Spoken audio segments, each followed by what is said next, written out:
بسم اللہ الرحمن الرحیم۔ اعوذ باللہ من الشیطان الرجیم، بسم اللہ الرحمن الرحیم۔ عزیز طلبہ کرام، آج ہم اصول الفقہ المظفر حصہ دوم کا سبق نمبر 55 پڑھنے جا رہے ہیں، اور آج انشاءاللہ ہم بیان کریں گے ایک نئی بحث کو جو کہ مقدمہ داخلیہ کے نام سے معروف اور مشہور ہے۔ مصنف فرماتے ہیں کہ مقدمہ وجودی کی ہمارے پاس دو طرح کی قسمیں آتی ہیں، ایک مقدمہ داخلیہ اور دوسری مقدمہ خارجیہ۔ چونکہ ہم نے گزشتہ درس میں اس بات کو ثابت کیا تھا کہ مقدمہ کی دو اقسام، مقدمہ واجب اور مقدمہ وجوب میں سے ہماری جو بحث اور گفتگو ہوگی وہ مقدمہ وجودی میں ہوگی، مقدمہ وجوب کے حوالے سے نہیں ہوگی۔ اب مقدمہ وجوب کو آگے مزید دو حصوں میں تقسیم کرتے ہیں، ایک ہے مقدمہ داخلیہ اور دوسری ہے مقدمہ خارجیہ۔ فرماتے ہیں مقدمہ داخلیہ سے مراد ایسے اجزاء ہیں جو ماہیت ذیل مقدمہ کی تشکیل میں داخل ہوتے ہیں، یعنی جب آپ ذیل مقدمہ کی حقیقت اور ذیل مقدمہ کی ماہیت کو تشکیل دیتے ہیں تو اس میں جن جن اجزاء کی ضرورت پڑتی ہے ان اجزاء کو مقدمہ داخلیہ کا نام دیتے ہیں، جیسے کہ رکوع و سجود وغیرہ۔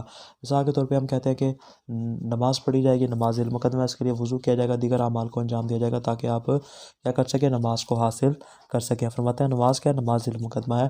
اب یہ ذیل مقدمہ کیا ہے، یہ مرکب ہے، کچھ چیزوں سے مل کے بنا، تو جن اجزاء سے مل کے بنے گا ان اجزاء کو ہم کیا نام دیں گے، مقدمہ داخلیہ کا نام دیں گے، ایسے مقدمہ جو کہ خود ماہیت کی حقیقت میں داخل ہوتے ہیں۔ ممکن یہاں پہ کوئی سوال کرے، ممکن آپ کے ذہن میں بھی سوال آیا ہو کہ آخر واجب کے اجزاء کو واجب کے مقدمات کیسے جو ایک چیز کا جز ہے، مقدمہ کا مطلب کیا ہوتا ہے، مقدمہ یعنی جو چیز پہلے آ رہی ہو، جیسے کہ اس کے نام سے ظاہر ہے، اس کا مطلب بھی یہی ہے۔ فرماتے ہیں اس کو مقدمہ کہنا چاہیے، آپ کیا کریں، آپ جو اجزاء ہیں انہی کو آپ مقدمات کیسے کہہ سکتے ہیں۔ فرماتے ہیں جواب یہی ہے کہ مقدمہ وہی ہوتا ہے کہ جس پہ ذیل مقدمہ موقوف ہو اور ذیل مقدمہ اس مقدمہ کے بغیر مکمل نہ ہو۔ فرماتے ہیں بس چونکہ یہ تعریف اس پہ صادق آ رہی ہے کہ یہ والی جو نماز ہے، نماز مکمل نہیں ہوتی جب تک اس میں رکوع نہ ہو، نماز مکمل نہیں ہوتی جب تک اس میں سجدہ نہ ہو، نماز مکمل نہیں ہوتی جب تک اس میں فاتحہ نہ ہو، نماز مکمل نہیں ہوتی جب تک کہ اس میں سلام نہ ہو، تشہد نہ ہو۔ فرماتے ہیں گویا کہ یہ سارے کے سارے اجزاء کیا ہیں، اسی ذیل مقدمہ کو مکمل کرنے والے ہیں، تو مقدمہ بھی چونکہ یہی کام کرتا ہے لہٰذا یہاں پہ یہ تعریف صادق آ رہی ہے۔ دوسرا سوال اسی کے بارے میں اٹھ سکتا ہے کہ اجزاء کو مقدمہ داخلیہ کا نام کیوں دیا گیا ہے، یعنی جو اجزاء ہیں ان کو آپ مقدمہ داخلیہ کیوں کہہ رہے ہیں، ان کو مقدمہ خارجیہ کیوں نہیں کہہ رہے، ان کو اور کوئی نام کیوں نہیں دے رہے۔ فرماتے جواب یہ ہے کہ ہر جو جز ہوتا ہے وہ اپنے کل کی ماہیت اور حقیقت میں داخل ہوتا ہے، اور جو بھی مرکب ہوتا ہے وہ ہمیشہ اپنے اجزاء سے قائم ہوتا ہے، یعنی اس کو قوام کہاں سے ملتا ہے، اپنے اجزاء کے ذریعے۔ وہ اجزاء ہی مل کے کیا کرتے ہیں، ایک مرکب کو تشکیل دیتے ہیں۔ چونکہ یہ اجزاء ماہیت ذیل مقدمہ میں داخل ہوتے ہیں، خود اس میں دخول رکھتے ہیں، اس بنا پر ہم ان کو مقدمہ داخلیہ کا نام دیتے ہیں۔ تو آپ کو واضح ہو چکا ہوگا کہ اجزاء کو مقدمہ داخلیہ کیوں کہتے ہیں۔ یہاں تک تو بات ہوگی ہماری مقدمہ داخلیہ کے بارے میں۔ اب آگے دوسری قسم مقدمہ خارجیہ۔ فرماتے ہیں مقدمہ خارجیہ سے مراد وہ امور ہیں جو ماہیت واجب سے خارج ہوں، جیسا کہ نماز کے لیے وضو کرنا۔ فرماتے ہیں کہ یہ کیا ہے، وضو اس کی حقیقت الگ ہے، نماز اس کی ماہیت اور حقیقت الگ ہے۔ فرماتے ہیں وضو کیا ہے، وضو واجب ہے، نماز کے لیے وضو کرنا ضروری ہے، لیکن یہ جو وضو ہے وہ نماز کی ماہیت اور نماز کی حقیقت سے کیا ہے، خارج اور جدا شمار ہوتا ہے۔ اب یہاں پہ وہی سوال اٹھے گا جو ہم نے گزشتہ بحث میں بھی اٹھایا تھا کہ اس تقسیم کو یہاں پہ بیان کرنے کا آپ کا مقصد کیا ہے۔ فرماتے ہیں جواب یہ ہے کہ مقدمہ خارجیہ ہماری بحث میں شامل ہے، لیکن مقدمہ داخلیہ بحث میں شامل ہے یا نہیں۔ فرماتے ہیں اس کے بارے میں ہمارے سامنے دو طرح کے نظریات آتے ہیں۔ اتنا تو یعنی ہمارے لیے نزدیک یقینی ہے، سب کا اتفاق ہے کہ مقدمہ خارجیہ ہماری بحث میں شامل ہوگا، جیسا کہ نماز کے لیے وضو کے بارے میں جیسا کہ ہم گفتگو کریں گے۔ لیکن فرماتے ہیں جو مقدمہ داخلیہ جیسا کہ نماز کے اپنے اجزاء ہو گئے، وضو کے اپنے اجزاء ہو گئے، فرماتے ہیں یہ جو مقدمات داخلیہ ہیں آیا یہ ہماری بحث میں شامل ہیں، شامل نہیں۔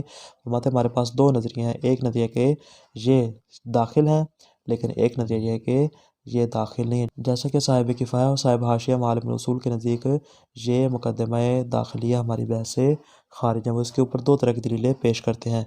پہلی دلیل کیا ہے ان کی کہ اجزاء کبھی بھی مرکب کا مقدمہ نہیں ہوا کرتے، کیوں، اس لیے کہ مقدمہ کا مطلب یہ ہے کہ جو مامور بہ پر مقدم ہو، یعنی جو مامور بہ سے پہلے اور مامور بہ بعد میں ہو، اور جو چیز اس سے پہلے آ رہی ہو وہ اس کے اوپر مقدم ہو، اس کو مقدمہ کا نام دیتے ہیں۔ اور مطلب اجزاء مقدم تو نہیں ہوتے بلکہ خود مامور بہ میں شامل ہوتے ہیں، اور جیسے ہی مامور بہ آتا ہے اس کے ساتھ یہ بھی آ جاتے ہیں، معمور بہی سے خارج نہیں ہوتے بلکہ اسی کے اندر شامل ہوتے ہیں، نہ کہ اسے پہلے آتے ہیں۔ بس یہاں پہ اگر آپ اجزاء کو مقدمہ کا نام دیتے ہیں تو گویا کہ لازم آئے گا کہ توقف الشیء علی نفسہ، ایک چیز اپنے اوپر کیا ہو، موقوف ہو۔ نماز خود اپنے اجزاء کے اوپر موقوف ہو، نماز کو ذیل مقدمہ کہیں اور نماز کے اجزاء کو آپ مقدمہ کا نام دیں۔ فرماتے ہیں ایسا درست نہیں ہے۔ یہ ہوگی ان کی پہلی دلیل جس میں آپ اس بحث کو خارج قرار دیتے ہیں، کس کو، مقدمہ داخلیہ کو۔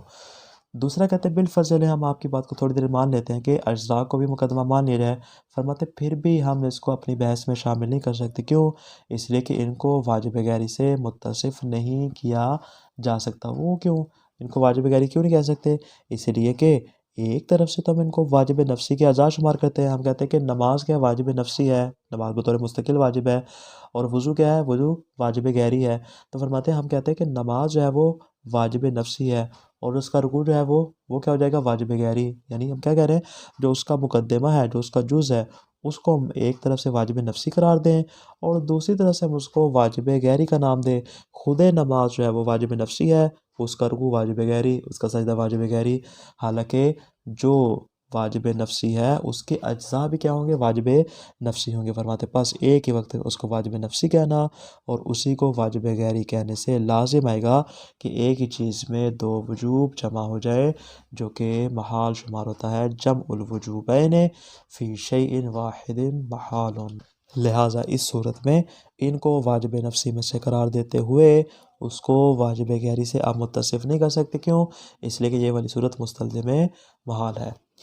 مصنف فرماتے بالفرض ہم جناب آپ کی بات مان لیتے صاحب کفایہ کی، اس بات کی قائل ہوتا ہے کہ آپ کے دو دلیلوں کو دیکھتے ہوئے ہم اس بات قائل ہیں کہ ہماری بات جو مقدمہ خارجیہ کے بارے میں ہے، مقدمہ داخلیہ ہماری بحث سے خارج ہے۔ جو مقدمہ خارجیہ ہے وہ بحث میں داخل ہے، جو مقدمہ داخلیہ ہے وہ بحث سے خارج ہے۔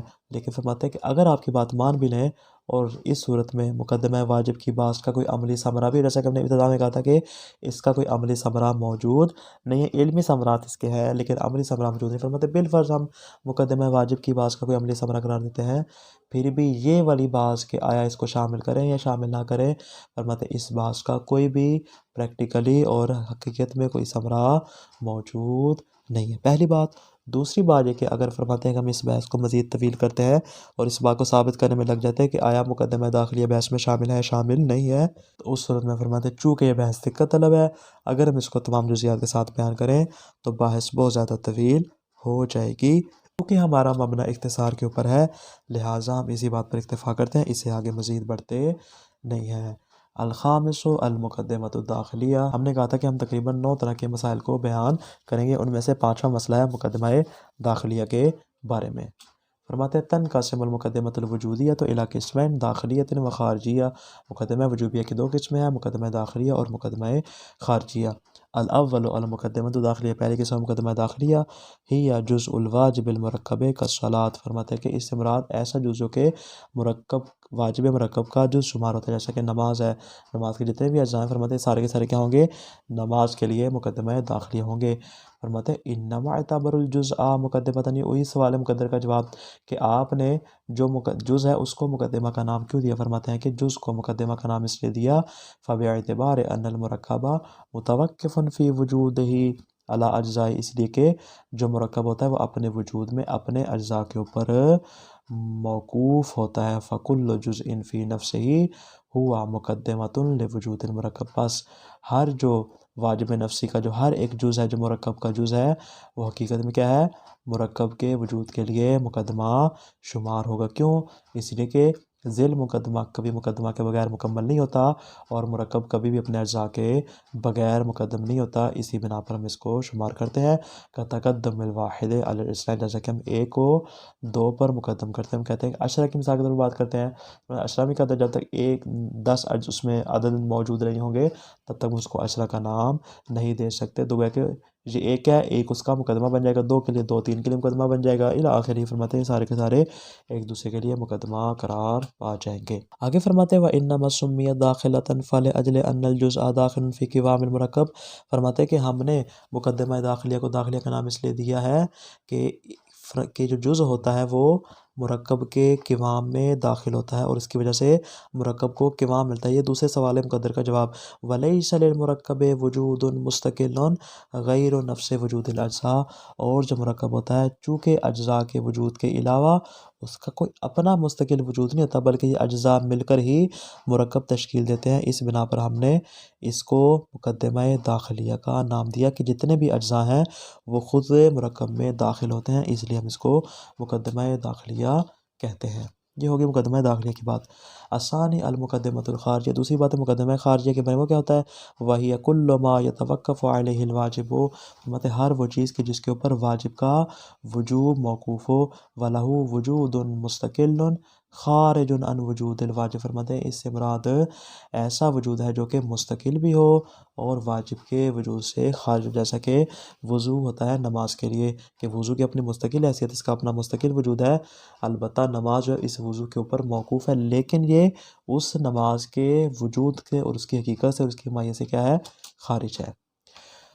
والغرض من ذکر هذا تقسیم، فرماتے اس تقسیم کو ہم نے یہاں پہ کیوں بیان کیا؟ اس لیے کہ ہوا بیان ان النزاع فی مقدمۃ الواجب هل یشمل المقدمۃ الداخلیہ او ان ذلک یختص بالخارجیہ، آیا جو ہماری بات ہے وہ مقدمہ داخلیہ کو بھی شامل ہے یا ہماری بات جو ہے وہ صرف مقدمہ خارجیہ کے بارے میں ہوگی؟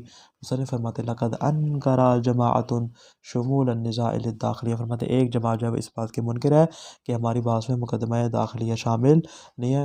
اس جماعت میں کون شامل ہے؟ جناب صاحب حاشیہ معالم الاصول، جناب صاحب کفایہ جناب خند خراسانی۔ وسندہم فی ھذا الانکار احد امرین، فرماتے ہیں ان کے اس انکار کی دو طرح کی ہمارے پاس دلیلیں ہیں۔ کون کون سی؟ الاول انکار المقدمیت للجزء راسا، فرماتے ہیں اصلا جز کو مقدمہ کا نام نہیں دیا جا سکتا۔ کیوں؟ وجہ دلیل کیا آپ کے پاس؟ فرماتے ہیں اس لیے کہ بے اعتبار ان المرکبہ نفس الاجزاء بالاثر، اس لیے کہ جو مرکب ہوتا ہے وہ خود اجزاء کا ہی نام ہوتا ہے، اجزاء مل کر کیا کرتے ہیں؟ مرکب کو تشکیل دیتے ہیں۔ یعنی مقدمے کا مطلب کیا ہے کہ جو چیز پہلے آ رہی ہو اور دوسری چیز کے بعد آ رہی ہو۔ فرماتے ہیں یہاں پہ کیا ہوتا ہے کہ اجزاء بھی اسی کے ساتھ ہے، مرکب اسی کے ساتھ ہے، اور اجزاء مل کر کیا کریں؟ مرکب کو تشکیل دے رہے ہیں، یعنی گویا کہ وہاں پہ اصلا مقدمیت نام کی کوئی چیز موجود نہیں ہے۔ فَكَيْفَ يُفْرَضُ، فرماتے ہیں کیسے ہم اس کو مقدمے کا نام دے سکتے ہیں کہ اور کیسے فرض کر سکتے ہیں کہ توقف الشیء علی نفسہ، کہ اس صورت میں ایک ہی چیز خود اپنی ذات کے اوپر موقوف ہونا لازم آ رہی ہے، جو کہ درست نہیں ہے کہ آپ مرکب کو کیا نام دیں؟ مرکب کو ذیل مقدمہ کہیں اور جو اس کا جز ہے آپ اس کو مقدمہ کا نام دے دیں، ایسا ممکن نہیں ہے۔ الثانی، فرماتے دوسری دلیل کیا ہے؟ بعد تسلیم ان الجزء مقدمۃ، بعد اس کے ہم اس بات کو تسلیم کر لیں کہ جز جو ہے وہ مقدمہ شمار ہوتا ہے، ہم اس کو مان لیں تھوڑی دیر کے لیے۔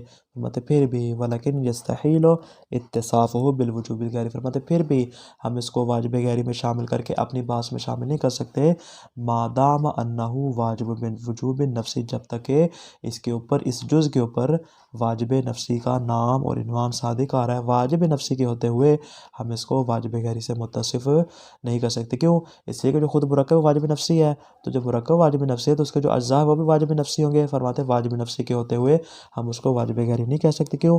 لأن المفروض انہ جزء الواجب بالوجوب النفسی، اس لیے کہ ہم نے اسی بات کو فرض کیا ہے کہ یہ اس واجب کا جز ہے جو کہ خود کیا ہے؟ واجب نفسی ہے۔ اصل جو صلاۃ ہے، نماز جو مرکب ہے وہ کیا ہے؟ واجب نفسی ہے، تو اس کا جو رکوع ہے، اس کا جو سجدہ ہے وہ بھی کیا ہوں گے؟ وہ بھی واجب نفسی ہوں گے۔ ولیس المرکب الا اجزاء بالاثر، اور جو مرکب ہوتا ہے وہ اپنے اجزاء سے ہی مل کر کیا بنتا ہے اور اس سے کوئی الگ چیز ہوتی نہیں ہے۔ فیستنبت الواجب علی الاجزاء، تو فرماتے ہیں گویا کہ یہاں پہ جو واجب ہوتا ہے وہ اپنے اجزاء کے اوپر پھیل جاتا ہے، یعنی اگر اس کے 10 اجزاء ہیں تو گویا کہ جو واجب نفسی ہے وہ 10 اجزاء کے اوپر مشتمل ہے، خود مرکب کی بات نہیں ہوگی بلکہ وہاں پہ اس کے اجزاء کی بات ہوگی، یہ اجزاء مل کر ہی مرکب بنا رہے ہیں۔ وحینئذ لو وجب الجزء بالوجوب الغیری ایضا، پس اگر اس صورت میں ہم اس جز کو واجب غیری کا نام بھی دے دیں حالانکہ وہ کیا ہے؟ واجب نفسی ہے۔ فرماتے ہیں لتصف الجزء بالوجوبین، تو ایک ہی وقت میں جز جو ہے اس کے اوپر دو وجوب کا نام ساتھ ہے، اس کو واجب نفسی بھی کہہ رہے ہیں اور دوسری جانب سے اس کو واجب غیری بھی کہہ رہے ہیں۔ وقد اختلفوا فی بیان وجہ استحالت اجتماع الوجوبین، فرماتے اختلاف پایا جاتا ہے کہ آیا دو وجوب کا ایک جگہ پہ جمع ہونا محال ہے محال نہیں ہے، اس میں اختلاف پایا جاتا ہے۔ مصنف فرماتے ولا یہمنا بیان الوجہ فیہ، مصنف فرماتے ہیں کہ اس کی وجہ کو بیان کرنا ہمارے لیے زیادہ مہم اور اہم نہیں ہے بعد الاتفاق علی الاستحالہ، جبکہ سارے افراد اس بات پر متفق ہے کہ کبھی بھی دو وجوب ایک جگہ پہ جمع نہیں ہو سکتے، پہلی بات۔ دوسری بات، وَلَمَّا كَانَ هَذَا الْبَحْثُ لَا تَتَوَقَّعُ مِنْهُ فَائِدَةٌ عَمَلِيَّةٌ، فرماتے ہیں اس بات کو اتنا طویل کرنا اور اس میں مزید بحث و تمیز کرنا، کیل و کال کرنا، فرماتے ہیں کہ یہ والی بات جو ہے وہ چونکہ کسی قسم کا فائدہ عملیہ نہیں رکھتی، حتیٰ مع فرض الفائدۃ العملیۃ فی مسئلۃ وجوب المقدمہ، بالفرض کہ ہم اپنی اسکولی باب جو ہماری مقدمہ واجب کی بات ہے، ہم اس کا بھی عملی ثمرہ معین کر لیں اور بالفرض ہم اس بات قائل ہو جائیں کہ اس کا کوئی عملی ثمرہ موجود ہے، فرماتے پھر بھی یہ والی جو بات ہے نا کہ مقدمہ داخلی شامل ہے شامل نہیں ہے، فرماتے اس کا کوئی عملی فائدہ موجود نہیں ہے، مع انہ بحث دقیق یطول الکلام حولہ، فرماتے یہ بات ہے بہت زیادہ دقیق، اگر اس کو لمبا کریں تو ہماری اصلاً کتاب کیا ہو جائے گی، طویل ہو جائے گی۔ فَنَحْنُ نَطْوِي عَنْهُ صَفْحًا مُحِيلٍ الطَّالِبَ إِلَى الْمُطَوَّلَاتِ إِنْ شَاءَ، فرماتے پاس ہم کیا کرتے ہیں، اس کو ان افراد کے حوالے کرتے ہیں کہ جو مطولات کی طرف اگر چاہیں تو رجوع فرما سکتے ہیں اس بات کی مکمل جزیات کو ملاحظہ کرنے کے لیے۔ تو خلاصہ کیا آج کے درس کا، مقدمہ وجودی کی دو قسمیں، ایک مقدمہ داخلیہ اور دوسری مقدمہ خارجیہ۔ مقدمہ داخلیہ سے مراد وہ امور جو ذیل مقدمہ کی حقیقت میں شامل ہو، جیسا کہ رکوع سجود وغیرہ۔ مقدمہ خارجیہ سے مراد وہ امور ہے جو ذیل مقدمہ کی حقیقت سے خارج ہوں، جیسا کہ وضو وغیرہ۔ فرماتے اس تقسیم کو بیان کرنے کا مقصد یہ ہے کہ مقدمہ خارجیہ ہماری بحث میں شامل ہے، البتہ جو مقدمہ داخلیہ ہے بحث میں شامل ہے نہیں، فرماتے اس میں اختلاف ہے، بعض افراد اس کے خروج کے قائل ہیں، جیسا کہ صاحب کفایہ اور صاحب حاشیہ۔ مصنف کے نزدیک اگر مقدمہ واجب کی بات کا کوئی عملی ثمرہ ہو بھی صحیح، پھر بھی فرماتے اس بات کا کوئی عملی ثمرہ نہیں ہے کہ آیا اس کو ہم شامل کریں یا اس کو خارج کریں۔ والسلام علیکم ورحمۃ اللہ وبرکاتہ۔